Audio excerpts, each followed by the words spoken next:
করেছিলেন। এখানে তিনি শহীদ হয়েছেন, তার রক্তের সাথে, তার মাংসের সাথে, পরিবারের সাথে চট্টগ্রাম ওতপ্রোতভাবে জড়িত। সুতরাং চট্টগ্রামকে অগ্রাধিকার দিয়ে তিনি সরকার গঠন করে চট্টগ্রামকে অগ্রাধিকার দিয়েই চট্টগ্রামের বন্দরনগরী বাণিজ্যিক রাজধানী হিসেবে ঘোষণা দিবেন এবং বাণিজ্যিক রাজধানী হিসেবে যাতে কার্যক্রম করা যায় সেটা ব্যবস্থা করবেন। তারেক রহমান এসেছে, বাংলাদেশ জেগেছে, এটা আপনারা দেখেছেন। আজকে তিনি তারেক রহমান চট্টগ্রাম এসেছেন, বাংলাদেশের বাণিজ্যিক রাজধানী চট্টগ্রাম জেগে উঠেছে আনন্দ উল্লাসে। তিনি আমাদেরকে এখানে এসে ধন্য করেছেন, আমাদেরকে কৃতার্থ করেছেন। আমরা তার প্রতি কৃতজ্ঞতা জানাচ্ছি এবং মহান রব্বুল আলমের কাছে শুকরিয়া আদায় করছি। সুস্থ সুন্দর একদম সুশৃঙ্খল ভাবে আমাদের ফলক গ্রাউন্ডের এই মহাসমাবেশ আমরা সমাপ্ত করতে পেরেছি।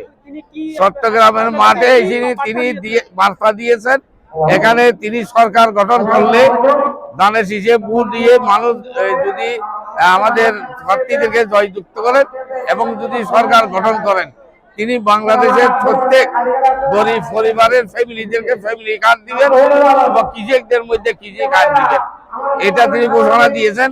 এবং সবচেয়ে বড় কথা হলো দেশ নেত্রী বেগম খালেদা জিয়া 2006 সালে চট্টগ্রামকে বন্দর নগরী চট্টগ্রামী যে বন্দর রাজধানী হিসেবে, বাণিজ্যিক রাজধানী হিসেবে ঘোষণা দিয়েছিলেন এবং বিগত সরকার আমলে সেটা বাস্তবায়ন হয় নাই এবং আগামীতে বিএনপি সরকার আসলে তারেক রহমান আজকে ওয়াদা করেছেন এটা যতটুকু সম্ভব চট্টগ্রামকে বাণিজ্যিক রাজধানী হিসেবে তিনি রূপ দিবেন এবং চট্টগ্রামের মানুষকে তিনি তার পরিবারের সদস্য হিসেবে গণ্য করে নিয়েছেন।